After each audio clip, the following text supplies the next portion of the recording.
Salam izləyicilər. Xatırladığınız kimi dərsin birinci hissəsində xromatik qamma anlayışının mənşəyini araşdırdıq. İkinci hissədə isə xromatik major və minor qammalarının qurulma qaydasına nəzər yetirəcəyik. Birlikdə xromatik do major, la minor, mi major, sol minor qammalarını və fa səsindən xromatik major və xromatik minor qammaları quracağıq. Elə isə dərsə başlayaq. Qammanın pillələrinin tonikadan tonikiyədək yarım tonlarla ardıcıl quruluşuna xromatik qamma deyilir. Xromatik qammanın qurulma qaydası qammanın birinci dərəcəli qohum tanınlıqları ilə əlaqəlidir. Major və minor qammalarının səs düzümündə araları bir tondan ibarət olan pillələri yarım ton artırılması və ya əks edilməsi nəticəsində xromatik qamma əmələ gəlir. Əvvəlcə xromatik major və minor qammalarının birinci qurulma qaydası ilə tanış olaq. Xromatik major qamması qurulduqda yuxarı istiqamətdə gedərkən qammanın 3-cü və 6-cı pillələri saxlanılır. Digər pillələr xromatik yarım ton dəyişdirilir. Qayıdarkən isə qammanın 5-ci və 1-ci pilləsi saxlanılır. Digər pillələr yarım ton xromatik şəkildə dəyişdirilir. Nə etməliyik? Əvvəlcə bir qamma götürək. Olsun nümunə üçün do major, heç bir işarəsi yoxdur. Qammanı xatırlayaq. Do, re, mi, fa, sol, la, si, do. Qammanın 3-cü və 6-cı pilləsini axtaraq. 1, 2, 3, mi, 4, 5, 6, la. Qayıdarkən isə 5-ci və 1-ci pilləsi. 1-ci pilləsi do, 5-ci pillə istəsəz sol istiqamətdən yuxarıya doğru sayın. 1, 2, 3, 4, 5, sol. Ya da yuxarıdan aşağıya doğru 8, 7, 6, 5, sol. Demək, gedərkən mi və la qaldı, qayıdarkən sol və do. Digər pillələr deyirik ki, yarım ton xromatik dəyişdirilir. Niyə? Məsafəsi 1 tonlu olan pillələr, hansı ki qonşu pillələr aralarında 1 ton məsafə var. Həmin o məsafələri yarım tonlarla ifadə etməliyik. Yəni haçalamalıyıq. Do ilə re'nin arası 1 tondur. Demək, burada yarım tonlar yaranmalıdır. Re, mi 1 tondur. Yenə yarım tonlar göstərilməlidir. Başlayaq. Do, do diyez, re. Buradakı 1 tonu biz bu şəkildə yarım tonlara böldük. Re, re diyez, mi. Yenə də böldük yarım tonlara. Mi 3-cü pillə yerində saxlanılır. Fa. Burada ehtiyac yoxdur. Artıq özü yarım tondur bu məsafə. Fa, fa diyez, sol. Sol diyez, la. 6-cı pillə la yerində saxlanılır. Bu pilləyə la səsinə görə ad qoya bilmirik. Çünki yerində saxlanılıb. Qonşusu si'yə görə ad qoymalıyıq. Si bemol. Qaydırıq si səsinə. Si bekar, do. Nə müşahidə etdik? 3-cü və 6-cı pillə yerində saxlanıldı. Digər pillələr yarım ton zilləşdiyi halda 6-cı pillə saxlanıldığına görə 7-ci pillə əvvəlcə yarım ton əskidildi, sonra diatonik vəziyyətinə qayıtdı. Geri qaydırıq. Do, si, si bemol, la, la bemol, sol. 5-ci pillə yerində saxlanıldı. Fa diyez, fa bekar. Nə baş verdi? Burada yarım ton əsildiyi halda pillələr sol pilləsi yerində saxlanıldığına görə bu pilləyə solə görə ad qoya bilmirik. O zaman qonşusu fa'ya görə ad qoyuruq. Fa diyez, fa bekar əvvəlki vəziyyətinə qayıtmalıdır. Mi, mi bemol, re, re bemol, do. Nə müşahidə etdik? 1 və 5-ci pillə yerində saxlanıldı. Do və sol. Digər pillələr xromatik yarım ton əskidildi. Lakin 5-ci pilləyə görə 4-cü pillə əvvəlcə yarım ton zilləşdi, yəni artırıldı, sonra diatonik vəziyyətinə qayıtdı. Qaldı ki, bu do'nun saxlanılmasına, yəni 8-ci pillə oktava daxilində yazırıq. Tonikadan tonikiyə olmalıdır. O zaman onun artıq do diyez olaraq davam etməsinə ehtiyac yoxdur. Əgər biz 2 oktava həcmində yazmış olsaydı, o zaman do, do diyez, re, re diyez olaraq davam etmiş olardıq. Belə deyilsə ehtiyac yoxdur. Şagirdlər ilk dəfə xromatik qamma ilə tanış olduqda əvvəlcə nümunəni do majorda götürürük. Do major skripkaçarından istifadə edirik. Do major qammasını natural vəziyyətdə yuxarı və aşağı istiqamətdə yazırıq. Ondan sonra şagirdlər bir tonlu məsafələri qeyd edirlər və onlara kömək olaraq söyləyirik ki, 3-cü və 6-cı pilləni saxlayırsınız. Qaydarkən isə 5-ci və 1-ci pillə. Artıq onlar həmin o pillələri də qeyd edirlər. Bundan sonra bir tonlu məsafələri yarım tonlarla ifadə etməklərini söyləyirik. O zaman şagird özü həmin o bir tonlu məsafədə törəmə pilləni tapır. Do, do diyez, re. Yəni onu yarım tonlarla ifadə edir. Re ilə mi arasında burada yarım ton göstərməlidir. Re, re diyez, mi. Və fa ilə sol. Fa, fa diyez, sol. Sol. Bu şəkildə o hər törəmə pillə əldə etdikcə həm dərs maraqlı olur, həm də onun üçün qayda daha aydın şəkildə yadda qalan olur. Yazarkən do, do diyez, re, re diyez, mi. Haşiyə alırıq ki, qalıbdır yerində. Fa, fa diyez, sol, sol diyez, la. Saxlanılır. Si bemol, si bekar, do. Qaydarkən do, si bemol, la, la bemol, sol yerində saxlanılıb. Fa diyez, fa bekar, mi bemol, re, re bemol, do yerində saxlanılıb. İndi sizinlə birlikdə xromatik minor qammasının birinci qurulma qaydası ilə tanış olaq. Nümunə üçün la minor qammasını götürmüşük. Qammanı xatırlayaq. La, si, do, re, mi, fa, sol, la. Qaydanı xatırlayaq. Xromatik minor qamması yuxarı istiqamətdə gedərkən və aşağı istiqamətdə qaydarkən qammanın 1-ci və 5-ci pilləsi saxlanılır. La minorun 1-ci pilləsi la, 5-ci pilləsi 1, 2, 3, 4, 5, mi'dir. İstəsəniz yuxarıdan sayaq 8, 7, 6, 5, yine mi. Və digər pillələr yarım ton xromatik dəyişdirilir. Neyinirik? Yenə major qammasında olduğu kimi bir tonlu məsafələri yarım tonlarla ifadə edirik. La ilə si bir tondur. La saxlanıldığına görə si bemol, si bekar. Si do artıq özü yarım tondur. Do, re bir tondur. Buranı dəyişdiririk. Do, do diyez, re. Buradakı bir tonu dəyişdiririk. Re, re diyez, mi. Mi 5-ci pillə saxladıq. Fa, bura yarım tonda ehtiyac yoxdur. Fa, bu hissə fa, sol arası fa, fa diyez, sol. Bir tonu yarım tonlarla göstərdik. Sol, la bir tondur. Sol, sol diyez, la. Nə əldə etdik? La yerində qaldı. Si bemol, si bekar, do. Do diyez, re. Re diyez, mi. Qaldı yerində. Fa, fa diyez, sol, sol diyez, la.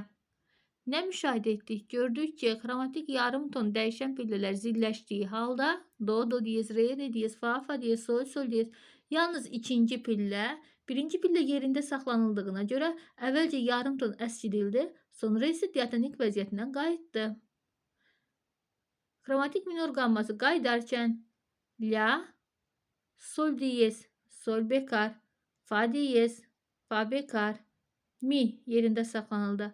Re diyez, re bekar, do diyez, do bekar, si, si bemol, la. Yine neyi müşahidə etdik? 1 və 5-ci pillə saxlanıldı. Digər pillələr yarım ton zilləşib sonra diatonik vəziyyətinə qayıtdığı halda ikinci pillə əvvəlcə diatonik vəziyyətdə oldu, sonra yarım ton əskidildi. Yazıdan xromatik la minor qamması skripkaçarından istifadə etmişəm. Bir oktava daxilində yazmışam.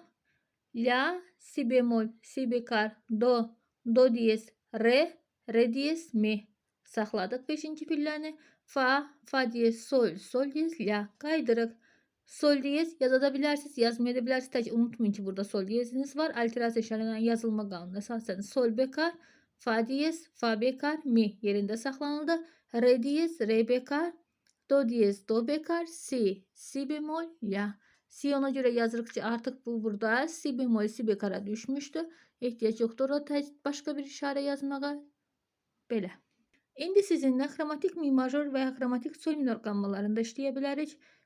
Mi major qammasının 4 işarəsi var. Fa diyez, do diyez, sol diyez, re diyez. Skripka çarından istifadə etmişəm. İşarələri qeyd edirik. Qammadan olduğuna görə və qammanı xatırlayırıq. Mi, fa diyez, sol diyez, la, si, do diyez, re diyez, mi. Qaydanı xatırlayırıq. Major qamması 3-cü və 6-cı pillə saxlanır. Xromatik major 1, 2, 3. 3-cü pillə sol diyez, 6-cı pillə 4, 5, 6 do diyez. Qaydırıq 5 və 1 saxlanılır. 1 midir. 5-ci pillə 1, 2, 3, 4, 5 si. Mi diyez, fa diyez, fa dubul diyez, sol diyez. Nə baş verdi? Bu pilliyə miyə görə ad qoyuruq. Mi diyez. Bu pilliyə isə sol diyez yerində saxlanıldığına görə başlanğıcı sol ilə olan heç bir ad qoya bilmərik. Demək, qonşusu fa diyezə görə qoymalıyıq. Qonşusu fa diyezdir. Mi majorda diatonik pillə fa diyezdir. Fa diyezi yarım ton zilləşdirəndə bilirik ki, diyez yarım ton zilləşərsə dubul diyezə çevrilir. Fa diyez olur, fa dubul diyez. Sonra sol diyez yerində saxlanıldı. La diyez, si diyez, do diyez. Do diyez 6-cı pillədir. Yerində saxlanılıb. Onda bu pilləyə yenə də burada olduğu kimi do ilə başlayan heç bir ad qoya bilmərik. Onda qonşusu si'yə baxırıq. Si diyez olur bu. Do diyez yerində qaldı. Re bekar. Ona görə re bekar deyirik ki, mi majorda re diyez diatonik pilləsi var. Bu pillə re bekardır. Re diyez mi. Qaydırıq. Mi, re diyez, re bekar. Do diyez, do bekar. Si 5-ci pillə yerində saxlanılır. Bu pilləyə qonşusu la'ya görə ad qoyasıyıq. La diyez, la bekar. Sol diyez, sol bekar. Fa diyez, fa bekar, mi. Yazarkən mi diyez, fa diyez işarə qoyulmur. Açar qarşısında var. Fa dubul diyez, sol diyez işarə qoyulmur. Amma oxunur. Açar qarşısında var. La diyez, si diyez, do diyez. Burada da işarə qoyulmur. Açar qarşısında var. Amma oxunur. Re bekar, re diyez. Burada siz təmiz re, yəni işarəsiz re yaza bilmərik. Çünki işarəsiz re yazsaq artıq burada re diyez var deyə re diyez olaraq oxunur. Ona görə də re bekar olduğunu, yəni bekarı qoymaq lazımdır. Re bekar, re diyez, mi. Re diyez yaza da bilərik, yazmaya da bilərik. Amma şagirdlər onu unutmasınlar deyə həmişə qeyd edirik. Re diyez, re bekar, do diyez açar qarşısında var. Burada da heç bir dəyişiklik olmadığına görə ehtiyac yoxdur burada bir işarə qoymağa. Do bekar, si. Eyni ilə burada da şagirdlər bu si diyezə görə bəzən çaşqınlıq yaranmasın deyə si bekarı göstəririk. La diyez, la bekar, sol diyez, sol bekar, fa diyez, fa bekar, mi. Niyə fa diyez yazırıq burada? Burada fa dubul diyez yazmışıq. Düzdür? Onda onu diatonik vəziyyətinə qayıtdığını göstərməliyik. Fa diyez, fa bekar, mi. Xromatik sol minor qamması 2 bemollu qammadır. Si bemol və mi bemol işarələri vardır. Skripka çarından istifadə etmişim. Qammanı xatırlayaq. Sol, la, si bemol, do, re, mi bemol, fa, sol.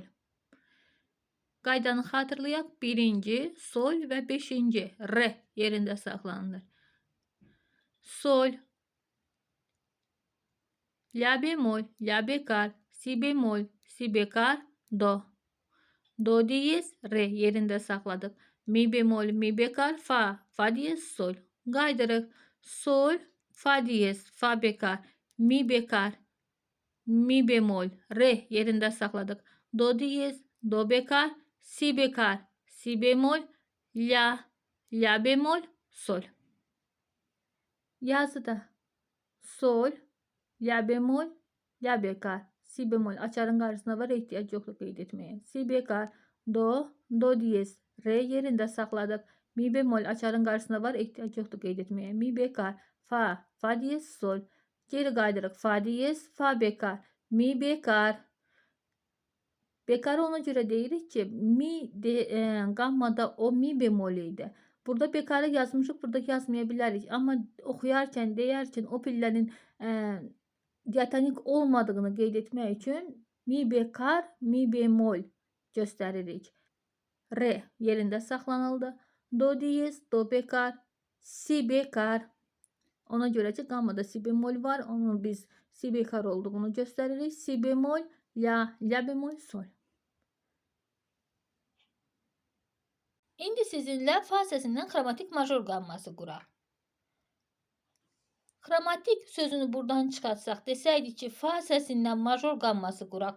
Onda biz hansı qammanı qurmuş olardıq? Fa səsindən başlanan major qamması və bir ton, yarım ton, bir ton, yarım ton tərkibini biz bura düzsək, onda fa, sol, la, si bemol, do, re, mi, fa səs sırasını əldə etmiş olarıq. Demək, fa major qammasını qurmuş olarıq. O zaman fa səsindən xromatik major qammasının qurulması da o demək ki, fa major qammasını xromatik vəziyyətdə yazmaq.